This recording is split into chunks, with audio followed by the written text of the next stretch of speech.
Hey everyone, welcome back. Today we are diving into a sequel that we didn't know we need, but we got it. And that sequel is Beetlejuice, Beetlejuice. And yes, they said it twice this time around. Now, that does mean double the fun, right? Well, sort of. Let's just say this movie has a lot going on.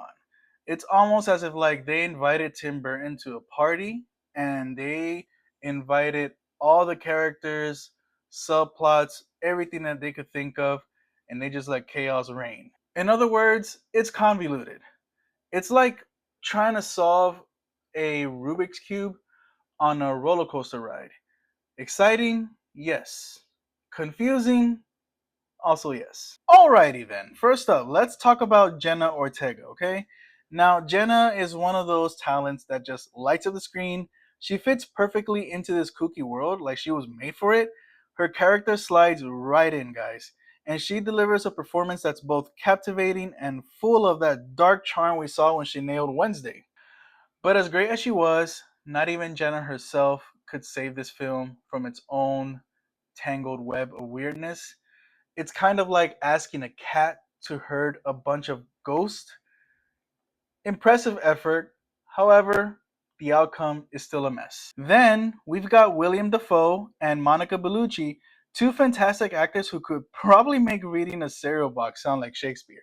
But here, did the characters really need to be in the film? In my opinion, not exactly. They felt more like decorative throw pillows on a couch that already had plenty. That being said, William Dafoe clearly had a blast. You could just see it in his eyes. It's like he thought he was on a vacation with a costume budget.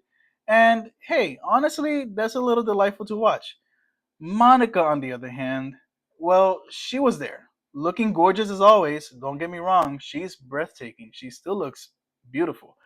But the script seemed to forget that she had much more to offer. And then there's Winona Ryder, still as beautiful and mesmerizing as ever. She brought some much needed emotion to the film, giving us those nostalgic vibes we all secretly hoped for. Her presence was like a warm, ghostly hug, reminding us why we loved the original.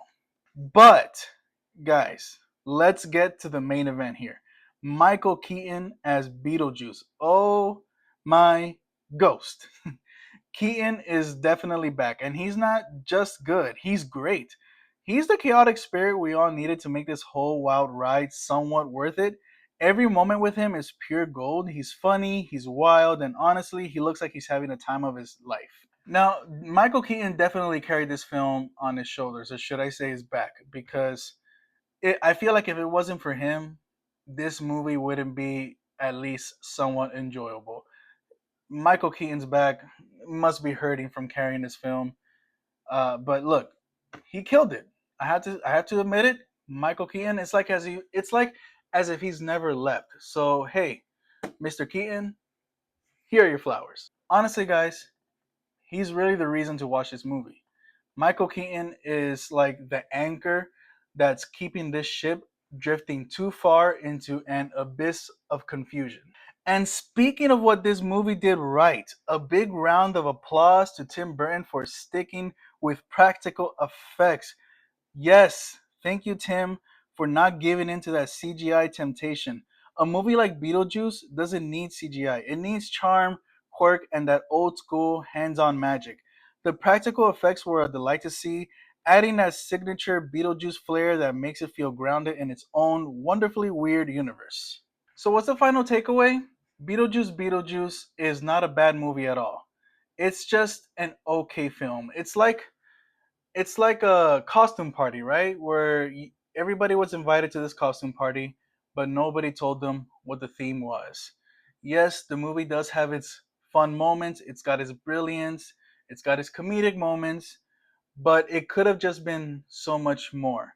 It had potential, but it just didn't hit the mark. But hey, it's still worth a watch. Just, in my opinion, not at the full theater price.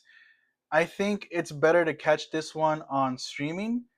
Better to watch it at your own pace with some popcorn, a cozy blanket, on the couch with your wife, your family, your kids, whoever. But it's just better to catch this one at your home, relaxed on streaming, in my opinion. So, hey, if you're in for a little nostalgia and you're a huge fan of Beetlejuice, Michael Keaton, then definitely catch this movie. Check it out. Streaming, or if you really want to go to the theater, go ahead, go for it. You might still enjoy it more than I did.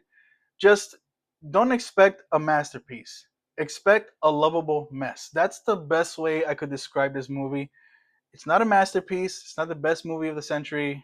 Well, the best movie of the year or whatever, but it's more of a lovable mess. All right, guys, that's it for me. That's my review for Beetlejuice Beetlejuice.